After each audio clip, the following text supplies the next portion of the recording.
রাতে চুল ও নখ কাটলে কি কি ক্ষতি হয়?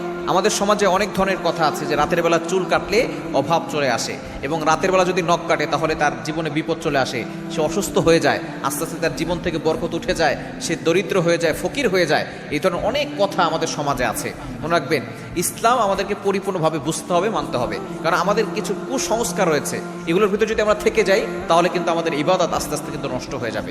কিছু কুসংস্কার আছে, কুলক্ষণ আছে, এগুলো ইসলাম সাপোর্ট করে না। অনেক সময় অনেক ধরনের কথা বলা হয়, আপনি ঘর থেকে বের হচ্ছেন, যদি সামনে একটা বিড়াল পড়ে, বিড়াল যদি মেয়াও করে ওঠে, তাহলে সে বলে যে আজকে আমার যাওয়া ক্যান্সেল, কারণ আজকে গেলে এই যাওয়াটা আমার জন্য শুভ হবে না।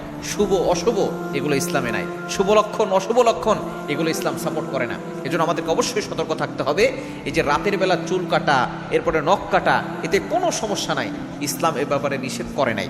এটা যারা বিশ্বাস করে তারা কুসংস্কার, এবং যারা এই কুসংস্কারকে বিশ্বাস করে তারা এক পর্যায়ে শিরিক করে ফেলে, এবং শিরিককারীকে আল্লাহ তাআলা কখনো ক্ষমা করেন না। আল্লাহ পাক রব্বুল আলামিন নিজে বলে দিয়েছেন, কোরআন খোলেন, আল্লাহ পাক রব্বুল আলামিন 5 নম্বর পড়ার 5 নম্বর পৃষ্ঠার 4-5 নম্বর লাইন, সূরা নিসা 48 48 নম্বর আয়াতে রব্বুল আলামিন বলেন, ইন্নাল্লাহা লা ইয়াগফিরু আন ইউশরাকা বিহি ওয়া ইয়াগফিরু মা দুনা যালিকা লিমান ইয়াশা।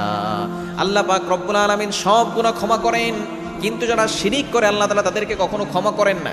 এজন্য অবশ্যই এই শিরিক থেকে